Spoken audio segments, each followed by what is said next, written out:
If it is for our own good, magpasalamat na rin tayo sa Panginoon. Meantime, ating itutuloy ang ating pag-aaral sa Biblia, gaya ng ating pinag-uusapan sa Exodus.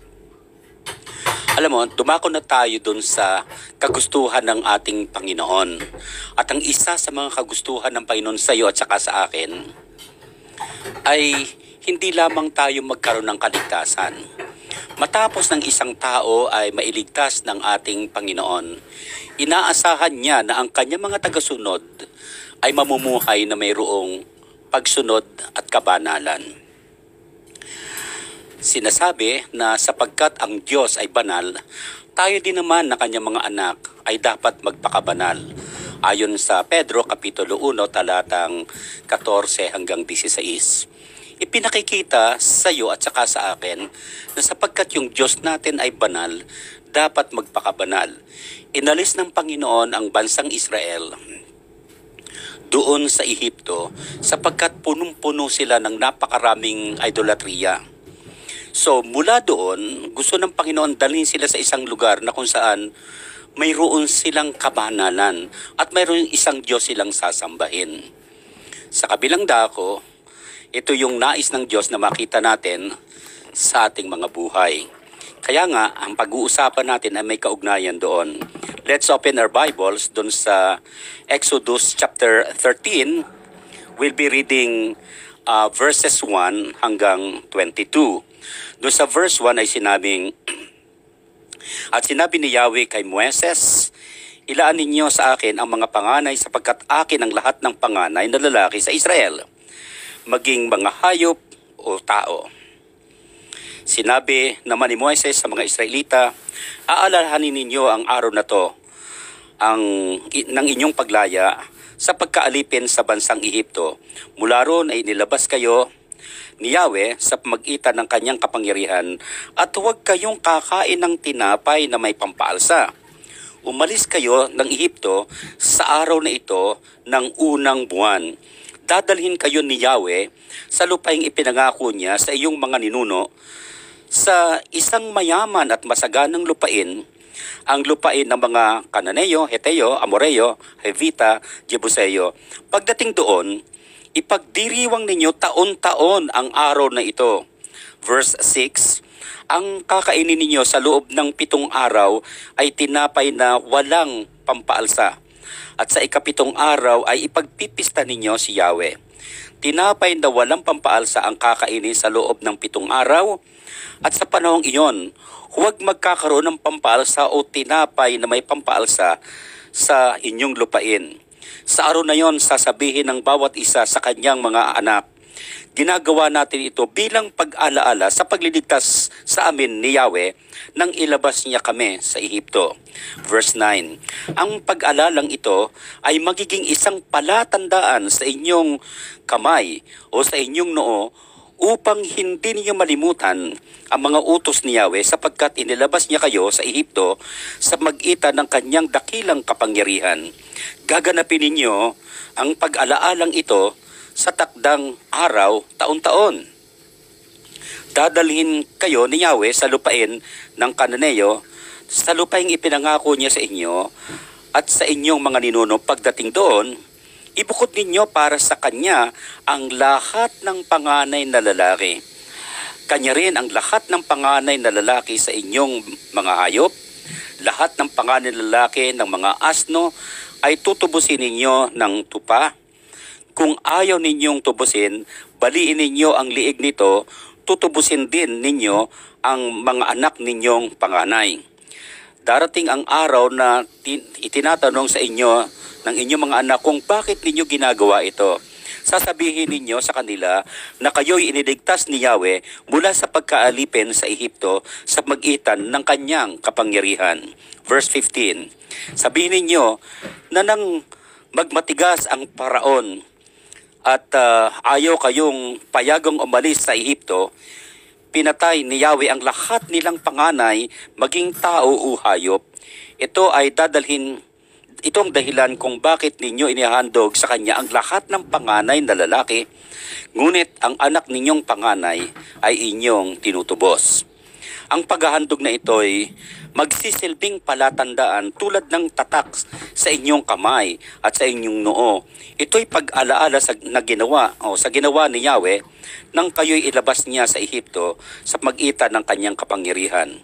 Nang payagan na ng Paraon ang mga Israelita, hindi sa daan patungong Filisteo siya pinadaan ng Diyos, kahit na iyon ang pinakamalapit.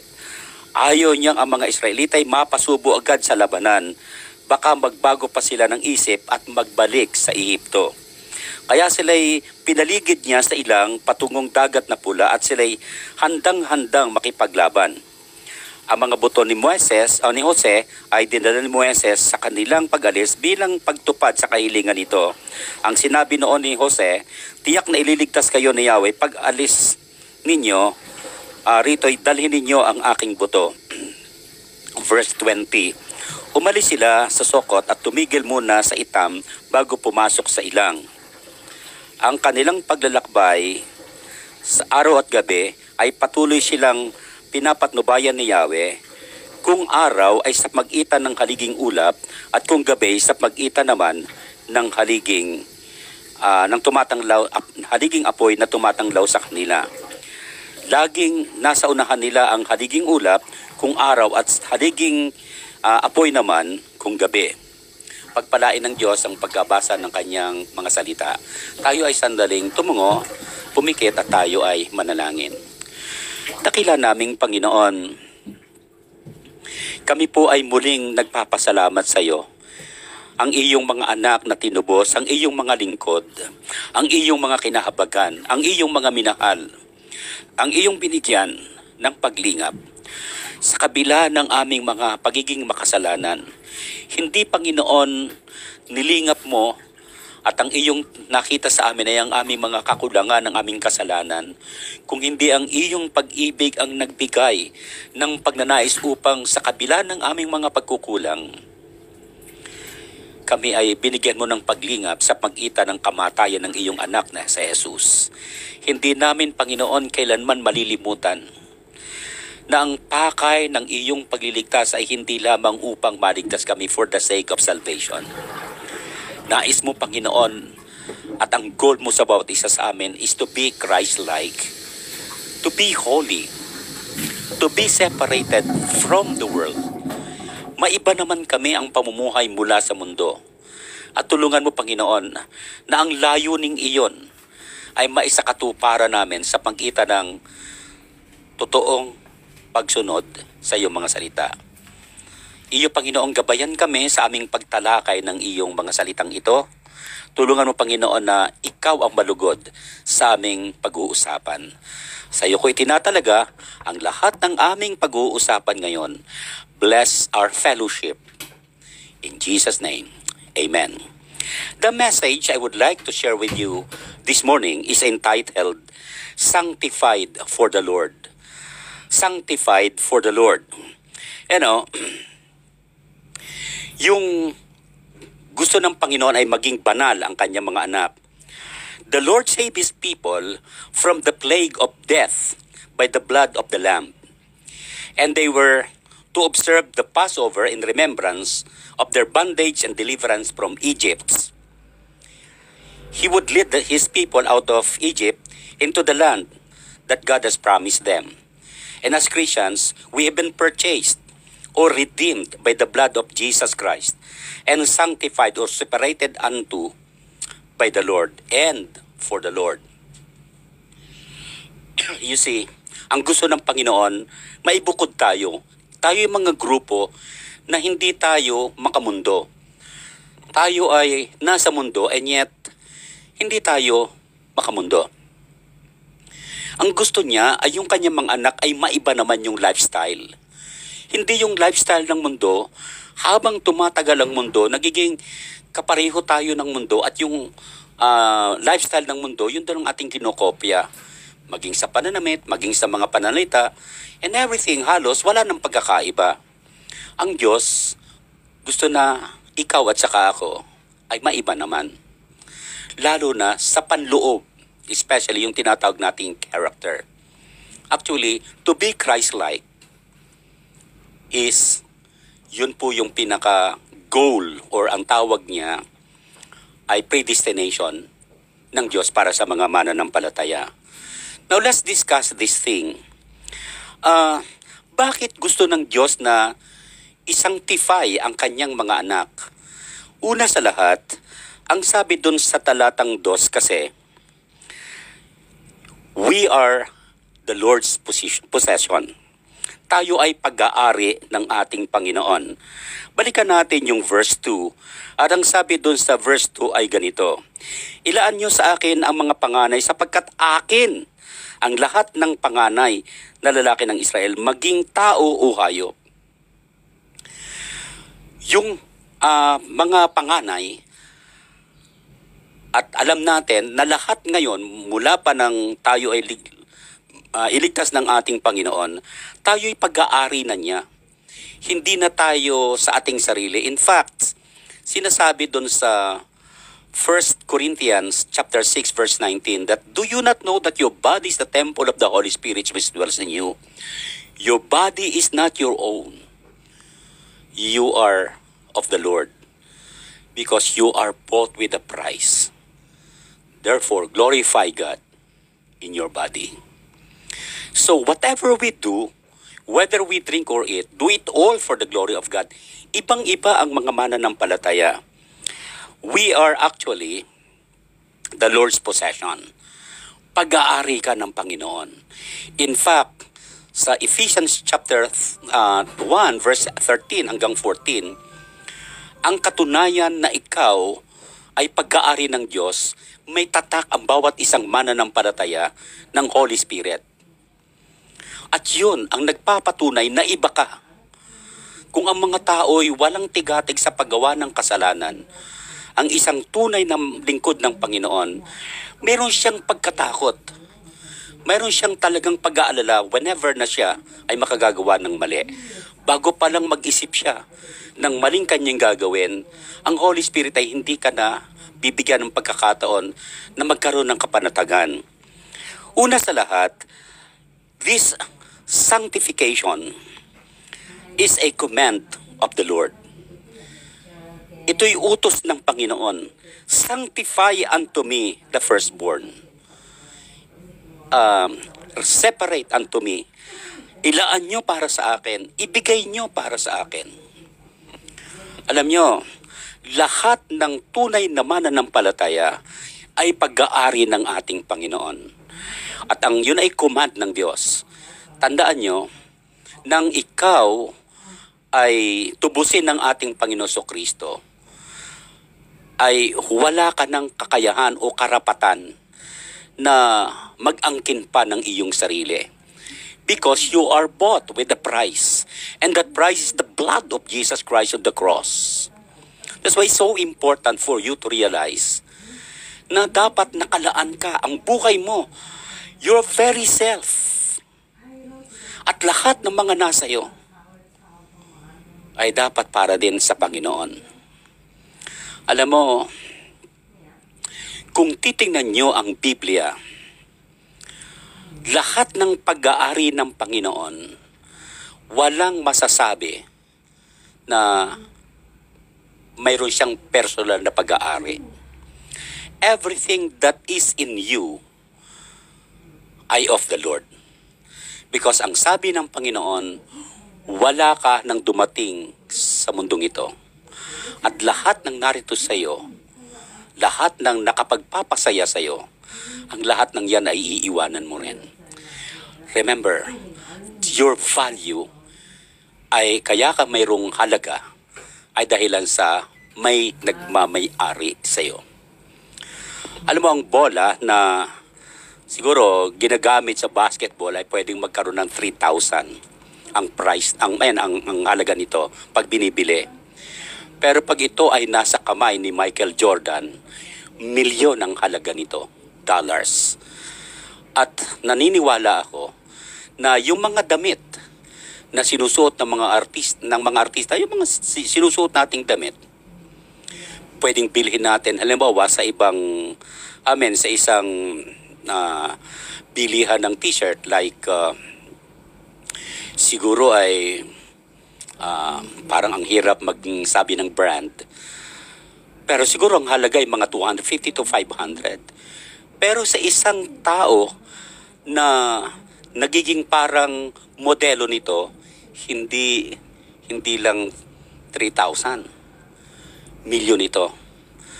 Kasi nga nagiging mahalaga ito, yung damit na ito, hindi dahilan doon sa kanyang halaga lamang, kung hindi dahilan sa humahawak sa kanya.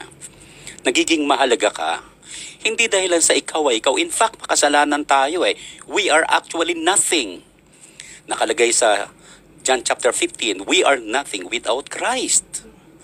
Kaya ka lang may halaga at kaya ka may value is because of the Lord who brought you with a price. Huwag mong kalimutan yan. That is commanded by the Lord that ikaw ay isanctify. Pangalawa, the claim of the Lord. Yung sinabi diyan na claim of the Lord, ilaan nyo sa akin.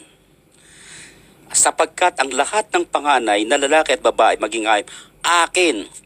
Sa English, ang sinabi niya ay ganito, it is mine. Akin to. Walang pwedeng magmay-ari. The moment na binili ang isang property, whether kung ano pa man yan, wala nang karapatan yung dating may-ari nito tungkol sa kanyang dating pag-aari. Kung yung damit kahit anong ganda at binili, yun ay doon na sa bumili. Ikaw at saka ako'y binili ng dugo ng ating Panginoong Kristo. So, hindi ka po pwede na magsabi na ang value mo maliit, mababa. Hindi totoo yon. Ang claim ng Panginoon, ikaw ay sa Kanya. Siguro ang sarap isipin, no, na ikaw ay inaangkin ng hari ng mga hari, Panginoon ng mga Panginoon, na ikaw ay sa Kanya. Ang sarap sigurong maramdaman na kahit tayo sa tingin natin nung araw ay alang kwenta, pero nagkaroon tayo ng kwenta. Nagkaroon tayo ng halaga dahilan sa pagmamahal at pagtubos ng ating Panginoon. Yung claim ng Panginoon, because ang sabi niya, sacrifice for the firstborn. It is the Lord's Passover. Ang claim ng Panginoon, nagsakripisyo siya eh. Para sa mga firstborn, natatandaan niyo yung Passover? Yun ay pag-pass ng death, ng angel of death mula sa mga bahay. Hindi dahilan sa ikaw ay mabait, kung hindi dahilan sa may blood doon sa inyong tahanan na naging masunuri naman ang inyong mga magulang. Pangalawa, hindi lamang yung binabanggit na sacrifice for the firstborn, kung hindi sanctifying of the firstborn, both man and yung pong mga animals or beast. Ilaan nyo sa akin ang mga panganay sapagkat akin ang lahat ng panganay ng lalaki sa Israel, maging hayop o maging tao. Napakahalagang bigyan mo ng pansin to. You are a very important possession of God. Huwag mong baliwalain ang halaga mo at huwag mong pababain ang iyong value sa pagitan ng paggawa ng mga masasama at mga hindi tama. Dahil mahalaga ka eh. Alam nyo, yung pagpapahalaga ng Diyos sa iyo at saka sa akin, nung simutin tayo ng Diyos, tayo naroon sa lusak ng kasalanan. Iniabot niya yung kanyang kamay upang sa magitan nito, ipinagpalit niya actually yung kanyang anak para ikaw ay magkaroon ng buhay na walang hanggan. Ang gusto ng Panginoon is for us to be sanctified. Yung salita kasing sanctify means to consecrate, dedicate, or to be separate for unto the Lord. The Passover and the consecration of the firstborn were to be reminding the Israelites or the children of Israel of the sacrifice lamb for their redemption. Leaven represents the sin in old life. Yung sinasabing leaven, ito yung pampaalsa. The feast of the unleavened bread speaks of the separation from the old life. Kaya ang pinakakain sa kanila ay walang libadura. Ang ibig sabihin, hindi na tayo dapat maapektuhan ng pampaalsa ng mundo. Ang pampaalsa ay pampasarap yun, pambigay ng kaunting mga spices para sa buhay. Pero ang gusto ng Diyos ay isang simpleng pamumuhay. The Israelites had to remove all the leaven from their homes. Failure to remove the leaven meant that the soul shall be cut off from Israel. Exodus chapter 12, verse 15. And the feast of the unleavened bread is typical of Christian life, according to 1 Corinthians chapter 5, verses 7 and 8. Sabi ng Panginoon, "Purge out therefore the old leaven, that ye may be a new lump, as ye are unleavened. For even Christ, our Passover, is sacrificed for us. Therefore, let us keep the feast, not with an old leaven, neither with the leaven of the malice or the wickedness, but with the unleavened bread of sincerity and truth." Yun po yung nakalagay sa 1 Corinthians chapter 5, verses 7 and 8. Sin required a sacrifice. And that is the sacrifice of Jesus Christ. Sabi ng Panginoon, Mark 10:45, "For the Son of Man came not to serve, to be served, but to serve, and to give His life as a ransom for many." Alam na alam niya ang kanyang misyon. And as believers, the Lord expects us to give our best for Him. Sabi ni Arthur Pink, personal devotedness is the first thing which God had the right to look from every person who were brought by the price, by the blood of Jesus Christ. Devotion, devotedness, personal devotedness, ang pagiging isang banal. Hindi ka palipat-lipat kung kani-kanino. Alam nyo, ang katulad nito ay, ang hirap naman yata nung mayroon tayong personal na gamit kagaya ng toothbrush. Hindi natin pwedeng ipahiram dahil personal yun eh. Ikaw, personal kang binili ng Panginoon, hindi ka pwedeng magpalipat-lipat kay Satanas at sa kanya o sa mundo. Ikaw ay soul na pag-aari ng Panginoon. Aasahan ko, kapatid, at inaasahan ka ng Panginoon na mamumuhay tayo na mayroong kabanalan. Not only that we are the Lord's possession, but we are the Lord's Passover. Tingnan natin yon. Bakit kailangan nating alalahanin yung Lord's Passover? Tayo ay nilampasan nung angel of death, Lord's Passover. And who are the participants inside that? Sino-sino yung mga participants doon ng Passover? Una sa lahat, all of course the congregation of Israel. Doon sa chapter 12 of the book of Exodus, verse 42 at 47, lahat, ayon sa pag-aaral, there are more than 600,000 na men na pataas, 20 years old pataas. At ayon sa pag-aaral namin, about mga 2.5 million people ang magkakasama. Pero ang all congregation na tinutukoy dito, yung genuine na Israel, yung tunay na Israel. Ang pangalawa, yung servants and strangers who became Israelites by circumcision. Alam nyo, mayroong tinatawag nating servants at tatlong uri ng servants na tinutukoy sa ating pag-aaral. Ang aking pagkaintindi, ang isang tao ay nagiging servant dahil lang sa nung araw, natalo marahil yung inyong tribo ng isang tribo. At pag natalo kayo, nagiging alipin kayo nung tumalo sa inyo. So, maglilingkod kayo na hindi kinakailangang bayaran kayo. Pangalawa, kung may utang ang magulang nyo, pwedeng ang ipambayad nila ay yung kanyang mga anak. At ang kahulihan ay yung tinatawag na love servant. Ito'y kagaya ng mga babae at mga lalaki.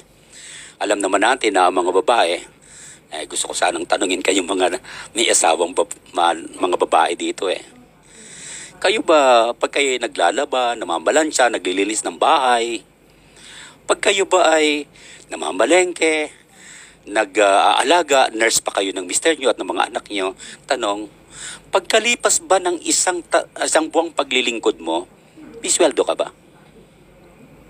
Iba wala. Kaunting kiss lang okay na sa'yo mula kay mister. Ang mga mananampalataya is also like that. Tayo ay naglilingkod sa Panginoon, hindi upang bayaran. Dapat kaya tayo naglilingkod sa Panginoon is because we love God. At yung motivating factor kung bakit tayo naglilingkod sa Kanya is because we love God. Kumusta ka, kapatid? Do you love God? You are a participant sa Passover. Actually, isa ka sa mga naroon at pinili mo na ikaw ay maglingkod sa Panginoon. Of course, ang kahulihan doon ay mga foreigners at saka mga hired servants ay sinasabi na sila ay forbidden. Pag sila ay mga foreigners at sila ay mga hired servants, hindi sila pwedeng isama doon sa sinasabi na mga participants of the Passover. So mayroon silang exemption. Not only the participants of the Passover ang ating tinitingnan, but the purpose of Passover. There are at least two purposes of the Passover. Una sa lahat, dun sa verse 3, sinabi ni Moises sa mga Israelita, alalahanin niyo ang araw na ito ng inyong paglaya sa pagkaalipin ng bansang Egypto. Mula rooy inilabas kayo ni Yahweh sa pagitan ng kanyang kapangyarihan. Huwag kayong kakain ng tinapay na may pampaalsa. And then, makikita natin dito na, especially doon sa verse 14, umalis kayo ng Egypto sa araw na ito at unang buwan. Ang gusto ng Panginoon sa iyo at saka sa akin, it is, una sa lahat, is a reminder of redemption. Laging huwag tayong maging makalilimutin. Pagkamisan kasi, ang hirap nung makalilimutin. Mayroon tayong tungkulin kasi sa isa't isa At ang sanasabi ng ating mga salawikain, ang paalaala raw ay gamot sa taong nakakalimot. At ito, yung Passover na to, ay inire-remind na ikaw at saka ako ay tinubos ng ating Panginoon. Kaya nga, sa tuwing tayo mag-observe ng Lord's Supper, it reminded us of what Jesus Christ has done for us on the cross. And His death ay naging cause kung bakit tayo ay nagkaroon ng ganitong klaseng kaugnayan sa ating Diyos. Tayo tinubos ng ating Panginoong Diyos sa ating mula sa pagkaalipin ng kasalanan. Number 2 is not only a reminder of redemption, but a reminder of responsibility. Dun sa mga talata, of course, na ating pinasa kanina, parents' duty for their children. Tungkulin ng mga children, ng mga magulang sa kanilang children, ay paalalahanan yung mga anak. I would like just to read for you chapter 12 of the book of Exodus, verse 25 hanggang 27. Mayroong binabanggit na ganito 25. Ba yun? Okay, pasensya na kayo, ating binibigyan ng pansin lang. Ang sabi rin sa 25, patuloy niyong ganapin ang sa inyong lapayng ipinangako sa inyong ni Yahweh. Kapag itinanong ng inyong mga anak kung bakit ninyo ginagawa ito, sabihin ninyong ito'y pag-alaala sa Paskwa o Passover ni Yahweh nang lampasan niya ang mga bahay ng mga Israelita at patayin niya ang mga Ehipsyo. Mahalagang makita natin mga kapatid kung bakit ang Passover ay mai-remind sa atin. Una, to remind us of the redemption. Ikaw ay tinubos. Kaya laging dapat sa tuwing araw ng Passover, tandaan nyo, kung ngayong kapanahonang ito, ay inaalala natin ang kamatay ng ating Panginoon. At huwag nating kalimutan, kaya siya namatay para sa iyo at sa akin. Pangalawa, it is a reminder of our responsibility. Ang parents ang sabi, you have to remind your children. So ito ay dapat magpapalipat-lipat mula sa bibig ng mga magulang patungo sa kanyang mga anak. Parents' instruction also to their children. Dapat sila ay tuturuan din na dapat ganapin din nila ito. Hindi lang kanilang ikukwento, kung hindi dapat ganapin. Ang pangtatlo is the promise of Passover. Ano ba yung promise? Sorry. Yung promise ay nasa verse 5. Basahin ko. Dadalhin kayo ni Yahweh sa lupaing ipinangako niya sa inyong mga ninuno, isang mayaman at masaganong lupain, ang lupain ng Kananeo, Heteo, Amoreo, Jebuseo, at pagdating doon, ipagdiriwang ninyo taon-taon ang araw na ito. So, ang gusto ng Panginoon, ipagdiwang. Kapatid, nagkaroon ka ba ng pagkakataong ipagdiwang ang inyong kaligtasan? Ano, kagaya ngayon, may pandemic, may COVID-19. Mayroon ka bang panahon para ipag-rejoice na kahit na mayroong ganitong klaseng panganib, kaya mo pa rin mag-rejoice? Kapatid, ang sarap na ipalaala sa iyo at saka sa akin na tayo ay binigyan ng ating Panginoon ng pagkakataon upang ating ipagdiwang ang ating Passover. Doon sa verse 11, I would like to share with you. Dadaling kayo ni Yahweh sa lupain ng mga Kananeo, lupaing ipinangako niya sa inyo at sa iyong mga ninuno pagdating doon. Ipinakita niya na pagdating doon, isi-celebrate. Mahirap yung iba ay nagsiselebrate, yung iba hindi. Kaya nga ang sarap yung tinatawag natin at namimiss ko na yung ating congregational worship. Maganda itong nagkikita-kita tayo at pwede tayo magngitian sa isa't isa. Pero parang nakakamiss na rin eh. Yung presensya ng isa't isa, yung ngiti, nakaharap mo talaga siya. Yung pagkamay mo sa kanya na talagang, kapatid, salamat at tayo iniligtas ng Panginoon. At ang sarap sigurong malaman at ipag-rejoice o ipagdiwang na habang tayo kumakanta, habang ating hinaharana yung ating Diyos na buhay, ang sarap alalahanin na kaya ka may dahilang kumanta, kaya ka may dahilan na umawit at magsaya sa ating Panginoon is because He has saved us. The promise of Passover. They are looking for the Passover ng New Testament, which the Lord Jesus Christ. Nung una, ang kanilang isinakripisyo ay tupa. Si Jesus Christ sa New Testament is the Lamb of God. At ito po ay naganap na sa atin. Let's go to the third. The Lord's presence.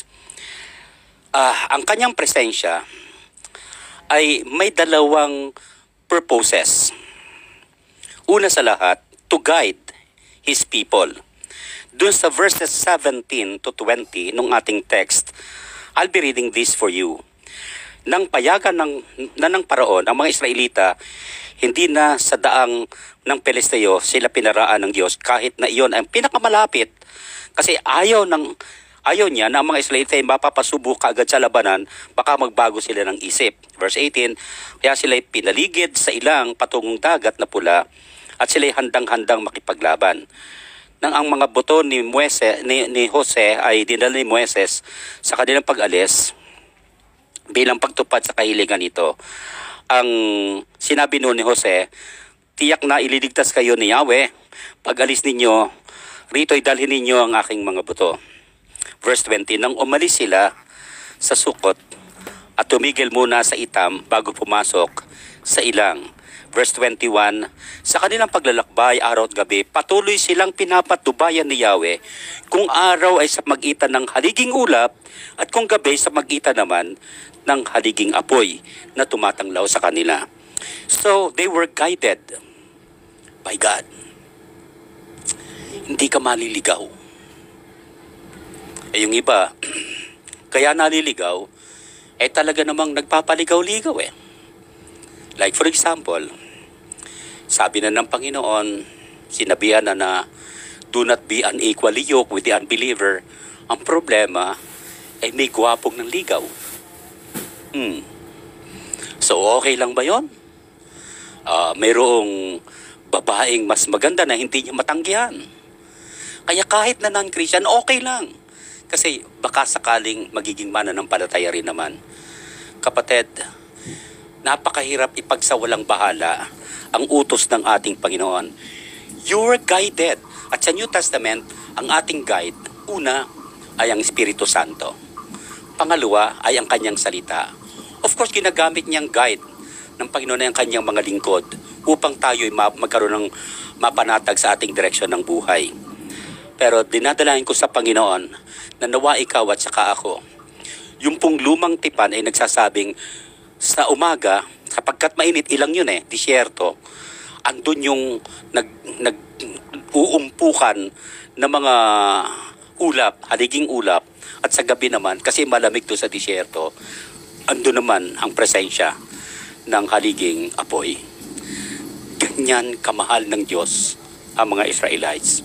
And do you not know that you are not less important? Kahit sa gitna ng pandemic na to, alam ko, makakangiti ka pa rin. Alam kung bakit? Kumakain ka pa rin. May panahon kayo na alam mo, tuwan-tuwa ako dahil may panahon kayo para mag-devotion na pamilya. May panahon kayo para mag-usap-usap, magplano para sa isang mga kinabukasan ninyo. Marahil ay alalahanin ang magagandang nakalipas ninyo upang yung marahil ay hindi naging maayos na samahan in the past, mukhang nagiging nare-rebuild uli. You are guided by the truth of the Word of God. We are guided by the Holy Spirit. Pangalawa, yung presence niya ay hindi lang guide for His people, but guard for His people. Yung kasing ulap, pagka dumarating yung mga kalaban, pinapaligiran sila. So hindi makita. Milyon sila, pero hindi sila makita ng kalaban. Because sila'y tinatabunan ng haliging ulap. At sa gabi naman, mukhang sila ay napapaligiran ng haliging apoy. So hindi makakalapit. Kapatid, kung ikaw sa ngayon ay parang naghahanap ng gwardiya sa buhay mo, nagtataka ka ba kung bakit maraming mga pagkakataon na dapat sana'y nabangga ka na? Isang beses marahil ay may nangyari na sa'yo o di kayo nabagsak ka, pero buhay ka pa rin hanggang ngayon. Kung iyong aalalahanin, may Diyos na kumakalinga sa'yo. May gwardiya ka. Actually, ang gwardiya ng mananampalataya ngayon ay nakalagay sa Hebrews chapter 1, 13 and 14. At ang guard ng mga mananampalataya ay mga angels. Kung ang mga anak ng senador, anak ng presidente ay mayroong gwardiya, ikaw pa kaya anak ka ng Diyos? Magpasalamat ka at mayroong Diyos na nagmamahal sa iyo. Bago ako magtapos sa mensaheng ito, let me remind you of lessons for our life. Ang pamagat ng message natin ay sanctified. Ang gusto ng Panginoon ay sanctified for the Lord. So therefore, I'd like to give you 5 very important principles. Live differently from the world. The redeemed of the Lord are to live differently. Dapat mamuhay ka ng iba. Ikaw ang dapat sumusunod. Amen. Ikaw ang dapat sinusundan. Hindi ikaw ang dapat sumusunod sa mundo. Ikaw ay dapat sumusunod kay Lord At kung ikaw ay sumusunod kay Lord, therefore yung mga tao ay gagayahin ka. Kung ayaw nilang sumunod sa Panginoon, at kahit nag-iisa ka pa, mas mabuting ikay nag-iisa na ang sinusundan mo ay ang Panginoon, kaysa sa ikaw ay milyon-milyong sinusundan mo, pero ito'y palayo sa Panginoon. Live differently. Mamuhay ka ng iba. At sinasabi sa 2 Timothy chapter 2 verse 19, let everyone that names the name of the Lord or Jesus Christ depart from iniquity. Ang sino mang tumatawag sa pangalan ng Panginoon Kristo ay dapat lumalayo sa kasamaan. You are cleansed by the blood. Mag-isip ka, kapatid. Pangalawa, labor for the Lord wholeheartedly. Ikaw ay iniligtas ng Panginoon. Ikaw ay inihiwalay. Na dapat iba yung iyong ugali, iba yung iyong kilos. Hindi lamang iba, kung hindi nagtatrabaho ka ng buong puso. Hindi kinakailang utusan. Natutuwa ako sa church natin na napakarami ng mga volunteers sa praise and worship, sa mga Bible studies, and so on. Sana mas marami pa. Sana all. Diba? Gusto ng Panginoon, ikaw at saka ako, ay nagtatrabaho ng buong puso. Alam mo kung bakit? Tinubos ka eh. Kung ang electric fan binili mo, tapos hindi nagtatrabaho, di ba magagalit ka rin? Binili ka eh. Are you working for the Lord? If not, mag-isip ka. Do you value the redemption of the Lord? Pangtatlo, lead your children to the Lord, you parents.